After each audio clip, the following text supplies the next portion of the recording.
আলহামদুলিল্লাহ রব্বিল আলামিন আসসালাতু ওয়াসসালামু আলা রাসূলিল কারীম আম্মা বাদ। সমস্ত প্রশংসা মহান আল্লাহ রব্বুল আলামিনের দরবারে, যে মহান আল্লাহ রব্বুল আলামিন আমাদেরকে হাজারো লক্ষ কোটি মানুষের মাঝখান থেকে ছাড়াই বাছাই করে রাতের ঘুম হারাম করে তার কুদরতি হাতের ইশারায় ধাড়াকল মুজাদ্দিদিয়া দরবার শরীফে এসে বসার তৌফিক করে দিলেন। সেই মহান আল্লাহ রব্বুল আলামিনের দরবারে শুকর আদায় করি, বলি আলহামদুলিল্লাহ।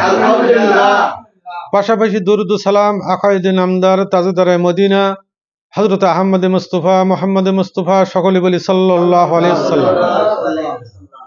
সর্বপ্রথম বাংলাদেশের যত ঘরানার আলেম আছে, পীর মাশায়েখ, দরবেশ, ফকির, পাগল, জাকির, জাকিরানকে আমি সালাম জানাচ্ছি, আসসালামু আলাইকুম ওয়া রাহমাতুল্লাহ। সম্মানিত হাজিরিন, আমি ধাড়াকল এই দরবার শরীফের নগণ্য খাদেম। দীর্ঘ 20 বছর থেকে আমি এর দায়িত্বে আছি। তো আল্লাহ পাক আমাকে রেখেছেন, আমি আছি, আর কতদিন থাকবো সেটা সেই মালিকই জানেন। এই 20 বছর সুবাদে আমার জীবনে কিছু বই পড়ার অভিজ্ঞতা আমার হয়েছে, কিছু বই পড়েছি জীবনে। তো সেই বইগুলোর মধ্য থেকে আমি ইদানিং আমার বই হস্তগত হয়েছে 3-3টে বই।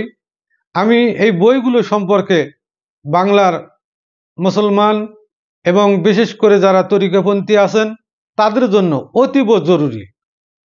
এই বই 3টে তাদের জন্য অতীব জরুরি।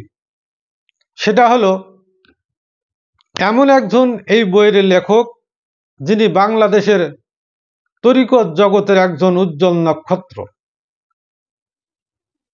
তিনি বাংলাদেশের তরিকত জগতের একজন উজ্জ্বল নক্ষত্র। তিনি আরবি, বাংলা, ইংলিশ যেটাতেই কথা বলতে পারবেন, উনি সেটা দিয়েই ইনশাআল্লাহ, আল্লাহ পাক তাকে হিকমত দিয়েছেন, জ্ঞান দিয়েছেন, ইলম দিয়েছেন, তিনি সেটা দিয়ে সুন্দরভাবে মানুষকে বোঝাইতে পারেন। সম্মানিত হাজিরিন, তো আমি তার ওয়াজ আগে থেকেই, ওনার ওয়াজ আমি আগে থেকেই শুনতাম, খুব ভালো লাগতো। কিন্তু ওনার ওয়াজ শোনার পর ভালো লাগতো, কিন্তু বই 3টে পাওয়ার পর আমার ভালোবাসাটা দ্বিগুণ হয়ে গেল। তার এত প্রাজ্জ্বল, এত সাবলীল, এত সুন্দর ভাষায় তিনি 3টি বই লিখেছেন। বইগুলো যদি কোনো মুসলমান পড়ে, কোনো মুসলিম ভাই বোন পড়ে, আমি মনে করব তার ভিতরে যে অন্ধকার আছে, অন্ধকার দূরীভূত হয়ে যাবে, তার আলোয় আলোকিত হয়ে যাবে দেহ মন। সম্মানিত হাজিরিন, আসেন সেই বই 3টের কথা আমি আপনাদেরকে বলি। প্রথম বই হলো পূর্ণময় জীবন গঠন।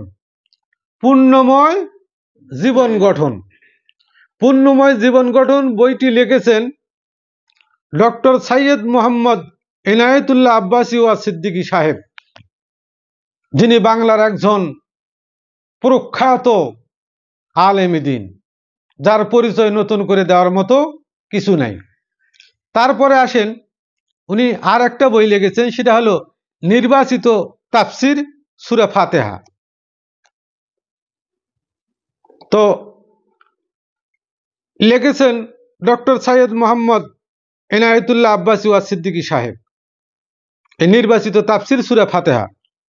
এবং আরেকটা বই উনি লিখেছেন নির্বাচিত তাফসির, দ্বিতীয় খণ্ড, সূরা ইখলাস ও সূরা ইনশিরাহ, ডক্টর সৈয়দ মোহাম্মদ ইনায়েতুল্লাহ আব্বাসী ওয়া সিদ্দিকী। এই 3টে বই আমি যখন হাতে পেয়েছি এবং প্রথম থেকে শেষ পর্যন্ত পড়েছি, আমার মনের মধ্যে আলাদা একটা আবেগ কাজ করতেছে।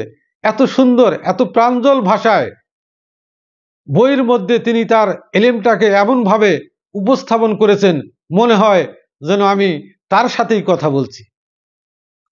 আমি বাংলাদেশের সমস্ত ওলামায়ে কেরামকে বলবো, এবং বিশেষ করে যারা তরিকাপন্থী আছেন, হক তরিকায় যারা আছেন, আমি তাদেরকে সবিনয় অনুরোধ করব যে আপনারা এই 3টে বই অন্তত সংগ্রহ করে পড়েন।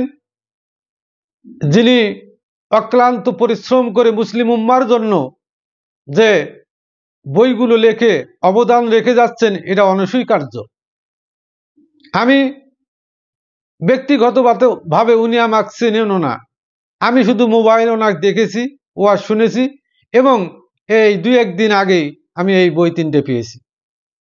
আমার কাছে এত ভালো লেগেছে, যারা বিশেষ করে তাসাউফপন্থী, তরিকাপন্থী, যারা শরীয়তের পাবন্দি আছেন, আমি সেই সব মা বোন, বাবা ভাই যারা আছেন, আমি সকলের কাছে অনুরোধ করব, আপনারা মেহেরবানি করে এই 3টে বই কিনবেন এবং সুন্দরভাবে পড়বেন। তারপরে দেখবেন যে ডক্টর সৈয়দ মোহাম্মদ ইনায়েতুল্লাহ আব্বাসী ওয়া সিদ্দিকী সাহেব ইসলামটাকে মানুষের সামনে কেমনভাবে উপস্থাপন করেছেন। সম্মানিত বিশ্ববাসী, আমি এই 3টে বই আপনাদেরকে ক্রয় করার জন্য সবিনয়ে অনুরোধ জানাচ্ছি। আমি আমার বক্তব্য এখানেই সমাপ্ত করলাম। ও আখিরি দাওয়ানা আলহামদুলিল্লাহি রাব্বিল আলামিন। আসসালামু আলাইকুম ওয়া রাহমাতুল্লাহি ওয়া বারাকাতুহু।